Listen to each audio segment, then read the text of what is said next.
हाँ भाई बच्चों, आज हम जीव जंतुओं के अंदर ओस्मो रेगुलेशन क्या होती है उसके बारे में अध्ययन करेंगे। यानी कि परासरण नियमन जो होता है, यह जो होती है उनके अंदर बड़ी ही महत्वपूर्ण क्रिया होती है, जिसके अंदर जो जीव जंतु जो होते हैं अपने शरीर के अंदर जल की और लवणों की एक निश्चित मात्रा को बनाए रखते हैं, जिससे कि उनके शरीर में होम्योस्टेसिस यानी कि साम्य अवस्था क्या रहे, बनी रहे। सबसे पहले परासरण नियम में जो शब्द है इसका प्रयोग होबर नामक वैज्ञानिक ने किया था।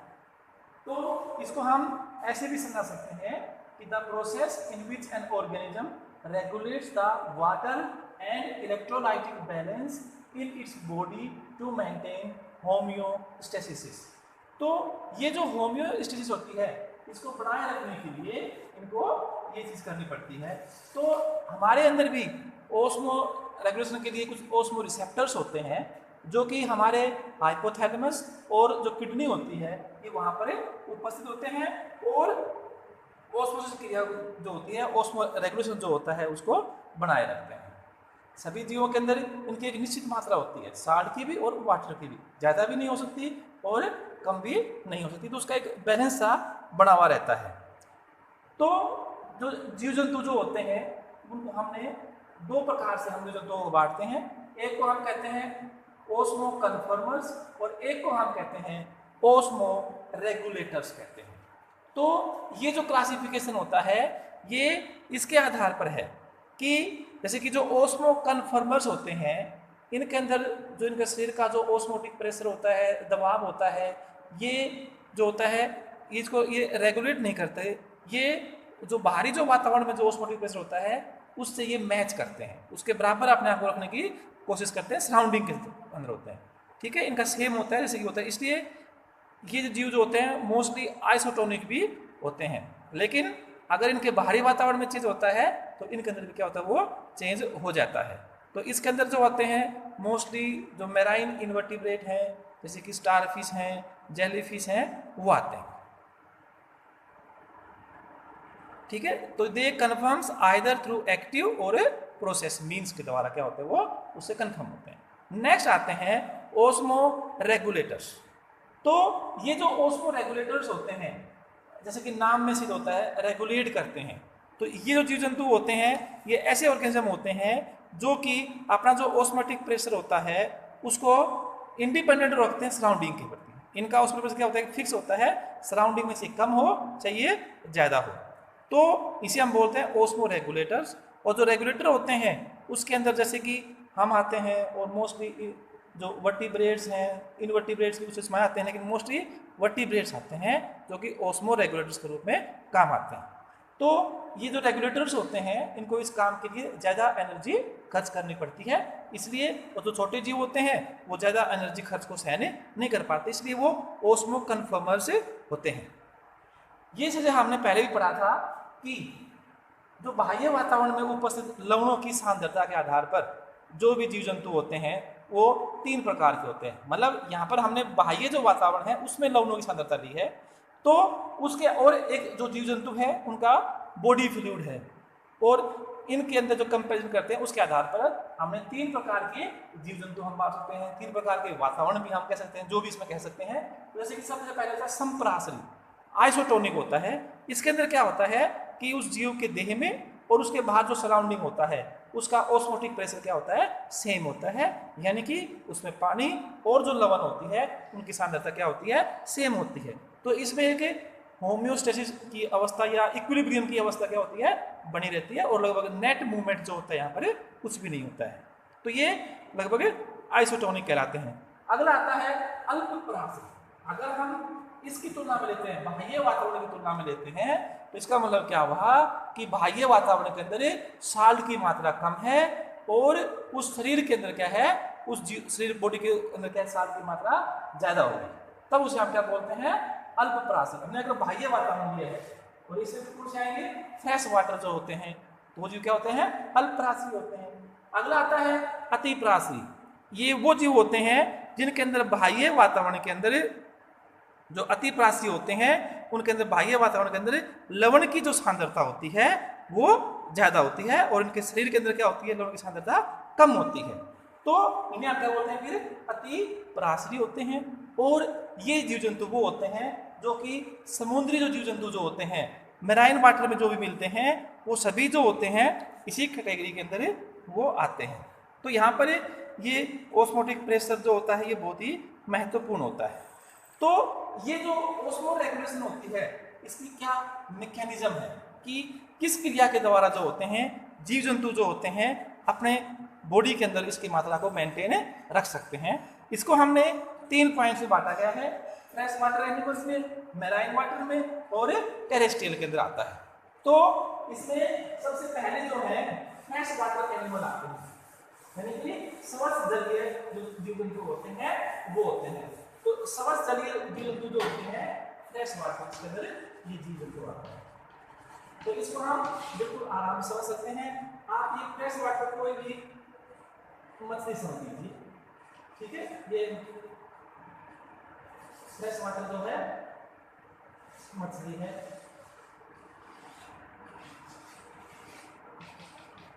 ये गिल्स हो गए, ये वाटर। अच्छा, फ्रेश वाटर जो मछलियां होती हैं वो पानी को ड्रिंक नहीं करती हैं, वो अपनी जैसे कि यहाँ पर पानी जाएगा तो एक डिश के द्वारा क्या होता है बाहर आ जाता है, ये पानी को भोजन के साथ देती है या जो इनकी स्किन होती है इसके द्वारा जो होता है ये यहाँ पर एंट्री करता है। फ्रेश वाटर फिश जो होती हैं, जैसे कि हम ये कहते हैं कि जो बाहरी जो वातावरण होता है उसके अंदर लवण की सांद्रता कम होती है। तो मतलब अगर हम बाहरी वातावरण में देखते हैं तो ये क्या हो गए, अल्प पराश्रयी हो गए, हाइपोटोनिक हो गए। तो यानी कि यहाँ पर साल्ट की मात्रा कम है, और इसका मतलब क्या होगा, इन जीवों के अंदर साल्ट की मात्रा क्या होगी, ज्यादा होगी। तो ये हम जानते हैं कि यहाँ पर साल्ट की मात्रा ज्यादा है, तो इन जीवों के अंदर जो पानी है वो क्या होगा, बाहर से अंदर जाएगा, यानी कि इनके अंदर क्या होगी, एंडोऑस्मोसिस होगी।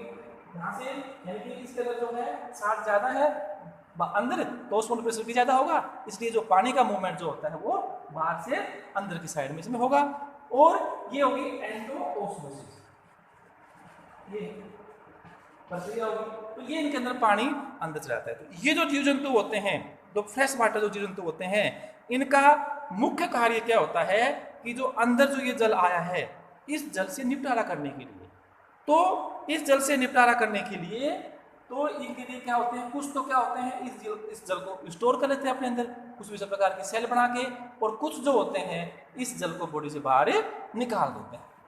अच्छा, इन जीवों के अंदर जो है साल्ट का लॉस भी होता है, पानी का भी आता नहीं, साल्ट का इसमें क्या होता है, लॉस होता है। तो ये जो नमक होता है ये इन फ्रेश वाटर जो एनिमल होते हैं इनसे क्या होता है, ये बाहर जाता है। तो इसमें एक्टिव और पैसिव ट्रांसपोर्ट के द्वारा ये होता है। तो ये भोजन के द्वारा जो होती हैं अपने पानी को जो आवश्यकताएं होती हैं उनको ये पूरी करती हैं, और ये जो जीव जंतु होते हैं ऐसा यूरिन निकालेंगे, जो यहाँ से यूरिन निकलेगा क्योंकि इसमें पानी अंदर जाता है, उस पानी को बाहर निकालना है, तो ये डाइल्यूट यूरिन होगा, तनु। तो डाइल्यूट यानी कि तनु जो है यूरिन, इसका स्नान करते हैं जिसमें जो होता है वाटर की मात्रा ज़्यादा होती है। तो हम सवर्ण जल के अंदर जो होते हैं समुद्र जल की तुलना में लगभग 1/1000 लवण होता है, इतना कम उसके अंदर क्या होते हैं, लवण होते हैं। तो यहाँ पर जो होते हैं, जैसे हम कुछ जीवों के बारे में अध्ययन करते हैं, जैसे कि जो कि उस पानी को अपने अंदर स्टोर कर लेते हैं, ठीक है, और उसके अंदर जो आते हैं मुख्य रूप से जीव आते हैं, ठीक है, जो उस पानी को अपने शरीर के अंदर ही स्टोर कर लेते हैं, और बाकी जो होते हैं शरीर से बाहर निकाल दिए जाते हैं। और साल्ट जो होते हैं उनकी जो बैलेंस जो होता है वो एक्टिव ट्रांसपोर्ट के द्वारा क्या होती है, वो पूर्ण कर ली जाती है। तो जैसे कि हम इसमें पढ़ते हैं प्रोटोजोआन आते हैं फ्रेश वाटर में, तो प्रोटोजोआन जो एनिमल होते हैं, जो पैरामीशियम है, अमीबा होता है, तो ये फ्रेश वाटर एनिमल में होते हैं, और इनके अंदर जो होती हैं कॉन्ट्रैक्टाइल वैक्यूल होती हैं, संकुचनशील रसधानियाँ होती हैं, और जो ऐसे ही जीव अगर समुद्री पानियों के अंदर मिलते हैं तो उनके अंदर ये संकुचनशील धानियाँ नहीं होती हैं। तो ये जो संकुचनशील धानी होती है, यहाँ पर जब पानी अंदर आता है और ये धानियाँ जो होती हैं ये फूल जाती हैं, ये पानी को इकट्ठा कर लेती हैं और फिर ये इनकी बॉडी या जो आउटर बॉडी वाल होती है उसके पास आके उस पानी को क्या करती है, बाहर ये छोड़ देती हैं। तो इस प्रकार जो है ये अपने शरीर से पानी को बाहर निकाल देती हैं। तो इस प्रकार ये प्रक्रिया जो होती है बार बार चलती रहती हैं। ऐसे ही जैसे कि हम आगे पढ़ते हैं हाइड्रा। हाइड्रा जो है ये भी फ्रेश वाटर जो हाइड्रा होते हैं, स्वस्थ जलीय जो हाइड्रा होता है, ये पानी को स्टोर कर लेता है और इसके लिए जो होता है कुछ स्टोरेज रसधानियाँ बनती हैं, स्टोरेज वैक्यूल्स बनती हैं जो कि कई घंटों तक पानी को अपने अंदर स्टोर कर लेता है, फिर उसको निकाल दिए जाते हैं। तो इनके अंदर जो होता है ये मैकेनिज्म होती है। मतलब आपको मैंने बताया था कि जो फ्रेश वाटर जीव होते हैं उसमें पानी अंदर जाएगा तो उनकी जो और अंदर क्या है, साल्ट ज़्यादा है, बाहर कम है, तो साल्ट क्या होंगे, बाहर आने की कोशिश करेंगे। तो वो क्या करेंगे, पानी को तो बाहर निकालेंगे और साल्ट को एक्टिव ट्रांसपोर्ट के द्वारा अंदर लेंगे। एक्टिव इसलिए होगा क्योंकि अंदर ज़्यादा बाहर कम है, तो उसके अगेंस्ट ग्रेडियंट जो है हम उसको अब्जॉर्ब करेंगे। तो ये प्रक्रिया होगी। तो हर एक जीव में अलग अलग होती है। तो हाइड्रा के अंदर ये स्टोर करते हैं। ऐसे ही अगर हम आर्थ्रोपोडा के अंदर आते हैं, क्रस्टेशियन जीव जो आते हैं, इसमें प्रोन वगैरह भी आते हैं, तो इनके अंदर क्या होते हैं, उसमें जो उत्सर्जी जो अंग होते हैं, एक्सक्रीटरी जो ऑर्गन होते हैं, जिसको हमें एंटीनरी ग्लैंड्स कहते हैं, वो एंटेना के ऊपर मिलते हैं। और ये जो एंटीनरी ग्लैंड्स होते हैं ये एक्सेस वाटर को वहाँ से निकाल देते हैं। और इन जीव जंतुओं के अंदर जो साल्ट होते हैं वो गिल्स के द्वारा क्या होते हैं, अब्जॉर्ब कर लिए जाते हैं। क्योंकि आपको यहाँ पर पता लगा ना, पानी अंदर जाएगा, साल्ट बाहर आने की कोशिश करें, तो दोनों का जो बैलेंस है वो यहाँ पर बनाए रखता है। ऐसे ही मोलस्का के अंदर जीव जंतु आते हैं, जैसे यूनियो है, तो उनके अंदर जो होता है बहुत ज़्यादा मात्रा के अंदर डाइल्यूट जो यूरिन है वो शरीर से बाहर निकलता है। ऐसे ही जो फ्रेश वाटर जो फिशेज होती हैं उनके अंदर उसमें किडनी होती हैं, ओपिस्थोथैल में किडनी होती हैं, तो वो भी जो किडनी होती हैं वो उनके अंदर से क्या होती हैं, उसको बाहर निकाल देते हैं। ज़्यादा मात्रा में जो यूरिन होता है उसको निकाल देते हैं। तो इन जीवों के अंदर और क्या एडेप्टेशंस मिलती हैं कि इनके अंदर जो रेस्पिरेटरी है और डाइजेस्टिव पार्ट होता है वो ही सेमी परमेबल होता है। इसके अलावा इनकी बॉडी का पूरा जो भाग होता है वो अपारगम्य झिल्ली, जैसे कि मछलियों में क्या मिलते हैं, सल्क मिलते हैं, उनके द्वारा क्या होता है वो आश्रित या कवर्ड होता है। और कुछ जीवों के अंदर जो उत्सर्जी अंग होते हैं जैसे किडनी है, मेटल और नेफ्रिडिया है, ये भी मिलते हैं जो कि उनको डाइल्यूट यूरिन को बॉडी से बाहर निकालने में हेल्प करते हैं। तो इस प्रकार जो है ये अपने शरीर के अंदर पानी की साम्य और साल्ट की साम्य अवस्था को बनाए हुए रखते हैं। फिर आते हैं उसके बाद ये फ्रेश वाटर एनिमल हो गए, फिर आते हैं मेराइन वाटर। जब हम मेराइन वाटर में पढ़ते हैं तो मेराइन वाटर के अंदर इसका उल्टा होना है, क्योंकि ये हम भी जानते हैं कि जो मेराइन वाटर होता है उसके अंदर जो नमक है उसकी मात्रा बहुत ज़्यादा होती है। तो ये मेराइन वाटर फिश होती है। आपको मैंने पहले कहा था ये ड्रिंक नहीं करती हैं, फ्रेश वाटर फिश जो होती हैं डू नॉट ड्रिंक, लेकिन जो मेराइन वाटर होती हैं ये पानी को ड्रिंक भी करती हैं और सब जो होते हैं वो इम्परमेबल होते हैं। लेकिन ये जो फिश होती है मेराइन वाटर में होती है, यानी कि जो बाहर का जो पानी है उसके अंदर जो साल्ट है, लवण है, उसकी मात्रा ज़्यादा है। और ये जो जीव जंतु होते हैं इनके अंदर जो है साल्ट की मात्रा कम होगी। तो ये हम जानते हैं कि जो मूवमेंट होता है वो हायर से लोअर होता है। तो यहाँ से जो साल्ट है वो क्या होंगे, बाहर ज़्यादा है, तो ये साल्ट तो अंदर जाने की कोशिश करेंगे और जो पानी है वो बॉडी से बाहर आने की कोशिश करेगा। और जब ये ऐसा प्रक्रिया होगी तो उससे क्या होगा, इनमें डिहाइड्रेशन भी हो सकती है और ये जो जीव जंतु होते हैं ये मर भी सकते हैं। तो ये उस चीज़ को बचाने के लिए अलग अलग जीव जंतु के अंदर क्या होती है, अलग अलग प्रकार की मैकेनिज्म होती है। तो इनके अंदर जो मेन मैकेनिज्म क्या होती है कि इन साल्ट और वाटर को बनाए रखने के लिए, तो यहाँ पर जो साल्ट है वो अंदर जाएंगे तो वो बाहर निकालेंगे, गिल्स के द्वारा बाहर निकालेंगे, या इनके अलग अलग इसमें क्या होंगी, ग्रंथियाँ होती हैं, ग्लैंड्स होंगे जो कि उस साल्ट को बाहर निकालने में काम करते हैं। किसी के अंदर जो होती हैं साल्ट सीक्रेटिंग ग्लैंड्स होते हैं, किसी के अंदर जो गिल्स होते हैं वहाँ पर रेक्टल ग्लैंड्स होते हैं किसी के अंदर। तो किसी में अलग अलग प्रकार की जो होती हैं ये मैकेनिज्म होती है जिससे जो होती हैं ये अपने अंदर से साल्ट की मात्रा को बाहर निकालते हैं। ठीक है, जैसे कि हम इसको पढ़ेंगे भी बोनी फिश में कौन सी होती हैं और उसमें क्या क्या होती हैं। समुद्री मछलियों के अंदर जो किडनी मिलती हैं वो उसके अंदर जो ग्लोमेरुलस होता है वो कम विकसित होता है। तो ये सब ऐसी एडेप्टेशन होती हैं जिससे जो होता है वो मछलियाँ जो होती हैं एक प्रकार का कंसंट्रेटेड यूरिन को बाहर निकालती हैं। यहाँ पर ये बात आएगी कि जो यूरिन होगा वो बहुत कम मात्रा में होगा और वो बहुत ज़्यादा सांद्रित यूरिन होगा। सांद्रित का मतलब ये होता है उसमें पानी की मात्रा कम है और साल्ट की मात्रा ज़्यादा होगी। तो यहाँ पर जो है साल्ट जो है बाहर से अंदर जाएंगे तो ये ऐसे तो पानी जो बाहर आएगा।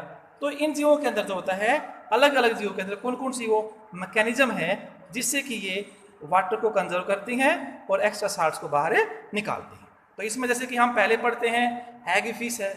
हैगफिश जो होती है वो आइसोटोनिक होती है, उसमें ऐसा कोई विशेष मूवमेंट नहीं होता है। फिर हम पढ़ते हैं बोनीफिशिस। बोनीफिशिस इसको बोलते हैं, इसके अंदर फिशेज होती हैं। तो ये जो बोनीफिश होती हैं लेबे वगैरह जो आते हैं बोनीफिश के अंदर आते हैं। इनके अंदर जो है मैराइन वाटर का 1/3 जो होता है इनके अंदर ऑस्मोटिक प्रेशर होता है। तो इनसे जो है यानी कि यहाँ पर ऑस्मोटिक प्रेशर ज़्यादा होता है तो मैराइन में से जो होगा पानी का मूवमेंट बाहर आएगा, यानी कि वो पानी बाहर आएगा। तो और इसके अलावा जो साल्ट हैं वो अंदर जाएंगे। तो इनके अंदर क्या होता है, ये जो गिल होते हैं यहाँ पर एक स्पेशल सेल होती है बोनीफिश के अंदर जिसको हमें साल्ट सीक्रेटिंग सेल भी कह सकते हैं, ठीक है। और स्पेशल ग्लैंड सेल हैं जो कि क्लोराइड सीक्रेटिंग होती है, साल्ट ही होता है उसको क्या होते हैं ये बाहर निकालते हैं। तो ये जो है इस प्रकार इनके शरीर से जो है एक्स्ट्रा जो साल्ट है उस शरीर से बाहर निकल जाता है। तो इस प्रकार के अंदर क्या होता है एक साम्य अवस्था बनी हुई रहती है। लेकिन इसके अलावा जो कार्टिलेजिनस मछलियां होती हैं, कार्टिलेजिनस जो मछलियां होती हैं उन्होंने एक अलग से ही अपनी मैकेनिज्म डेवलप कर ली है। उन जीव जंतुओं ने कार्टिलेज मछली के अंदर क्या है जैसे कि स्कोलोडियन है, कुत्ता मछली है। स्कोलोडियन एक ऐसी मछली है जो कि यूरिया को एक्सक्रीट करती है, लेकिन ये अपने शरीर में बहुत ज़्यादा मात्रा में ब्लड के अंदर जो होती है यूरिया की मात्रा को रख सकती है।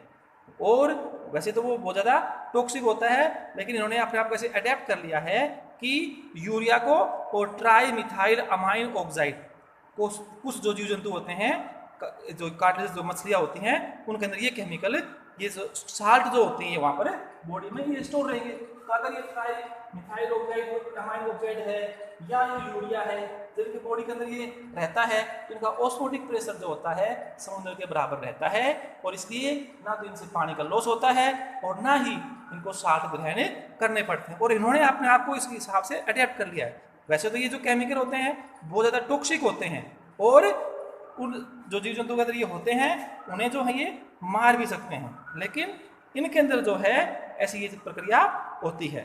नेक्स्ट आता है इसके अलावा समुद्र के अंदर जो और जीव जंतु रहते हैं जैसे कि समुद्री पक्षी हैं, इसके अलावा रेप्टाइल्स जो होते हैं कछुआ है, मगरमच्छ है, सांप है, छिपकली है, ये जो जीव जंतु होते हैं इनको भी ये प्रॉब्लम फेस करनी पड़ती है। और इनके अंदर एक बात और भी होती है कि इनकी जो किडनी होती है वो जो सांद्र जो यूरिन है वो नहीं निकाल सकती। तो इसके लिए इसमें साल्ट ग्लैंड मिलते हैं, नमक को बड़ी शरीर से बाहर निकालने के लिए इसमें क्या होते हैं साल्ट ग्लैंड होते हैं जो कि हर एक जीव के अंदर अलग अलग जगह पर उपस्थित होते हैं। जैसे कि पक्षियों के अंदर जो होते हैं ये सिर पर होते हैं और समुद्री कछुओं के अंदर जो होते हैं ये आंखों के निकट होते हैं। तो ऐसे ये साल्ट सीक्रेटिंग ग्लैंड होते हैं जिससे कि अपने आप को बैलेंस बनाए रखते हैं। ऐसे ही समुद्र में रहने वाले मैमल्स जो स्तनधारी होते हैं जैसे कि व्हेल्स हैं और पॉइज हैं, सील हैं, इनके अंदर भी जो होता है पानी की जो होती है अंदर जो चीज़ें रहते हैं उनको भी इसके झेलना पड़ता है ऑस्मोटिक प्रेशर को। तो ये क्या करते हैं कि एक तो जो अपना भोजन लेते हैं उसके अंदर जो होता है पानी की मात्रा वहाँ से पूरी कर लेते हैं। इसके अलावा जो ये दूध देते हैं क्योंकि मेंबर्स में आते हैं ये, तो ये अपना जो दूध होता है वो कंसनट्रेटेड जो मिल्क होता है वो उत्पन्न करते हैं। एक काऊ की तुलना में इनका जो मिल्क है लगभग 10 गुना क्या होता है कंसनट्रेटेड होता है ये। तो इस प्रकार जो है ये अपने शरीर के अंदर पानी को बचाए रखते हैं। तो ये थे जो कि मैराइन वाटर जो होते हैं वो कैसे करते हैं। ऐसे ही अब आते हैं टेरेस्ट्रियल एनिमल, स्थलीय जीव जंतु जो होते हैं, तो वो भी अपने शरीर में साल्ट और वाटर का बैलेंस बनाए रखने के लिए उसमें अलग अलग प्रकार की मैकेनिज्म होती हैं कि जैसे कि सभी जीवों के अंदर एक लगभग बाहर एक अपारगम्यसी बॉडी के ऊपर एक आवरण मिलता है जिससे कि पानी का लॉस नहीं होता है। जैसे कि उसको हम सल्क कह सकते हैं, रेप्टाइल में, मछलियों के अंदर भी हो सकते हैं, पक्षियों के अंदर जो है पख कह सकते हैं, और स्तनधारियों के अंदर क्या मिलते हैं बाल मिलते हैं, हेयर्स जो मिलते हैं। तो ये एक प्रकार की इंसुलेटिंग लेयर के रूप में काम करते हैं तो जिससे वाटर का लॉस भी नहीं होता है। इसके अलावा ये जो जीव जंतु होते हैं जो यूरिन निकालते हैं, जो पक्षी हैं और कुछ जो रेप्टाइल होते हैं, तो वो यूरिन जो होता है वो उनके अंदर क्लोएका होता है अवस्कर, उसमें वाटर का मैक्सिमम जो होता है अब्जॉर्प्शन हो जाता है। इसके अलावा डेजर्ट में रहने वाले जीव जंतु जो होते हैं जैसे कि ऊँट है, ये भी है, ये इनके अंदर एक विशेष प्रकार की एडेप्टेशन हो जाती है जिससे कि ये मैक्सिमम जो है पानी का बचाव कर सके। जैसे कि कंगारू रैट है, वो पानी पीता ही नहीं है, वो जो उसका भोजन होता है उसी से जो होता है अपनी पानी की कमी पूरी करता है। ऐसे कुछ जीव और हैं जो कि वातावरण में जो उपस्थित नमी होती है उसको करते हैं। ऊँट जो होता है उसके अंदर पानी जो होता है एक प्रकार की जो उसकी थम होती है उसके अंदर क्या था, पानी स्टोर भी रहता है और ये लगभग 40% जल जो होता है बॉडी से बाहर निकाल सकता है, ठीक है ना, जबकि हम जो है सिर्फ 20% ही निकाल सकते हैं। और ये एक बार में जो पानी पीता है तो ये बहुत ज़्यादा पानी पी लेता है। हमारे अंदर भी जो है वाटर की और इसकी साल्ट की बैलेंस बनाए रखता है कि जब हम पानी कम पीते हैं या पानी हमें ज़्यादा पीते हैं, ये उसके ऊपर निर्भर करता है। इसमें विशेष प्रकार के हार्मोन भी होते हैं, एंटी डायरेटिक हार्मोन जो होते हैं, और ये सब मिलके जो होता है हमारी बॉडी के अंदर वाटर और आयरन की बैलेंस को बनाए रख सकते हैं। तो ऐसे ही सभी चीज़ों के अंदर जो होता है ये बैलेंस बना हुआ रहता है।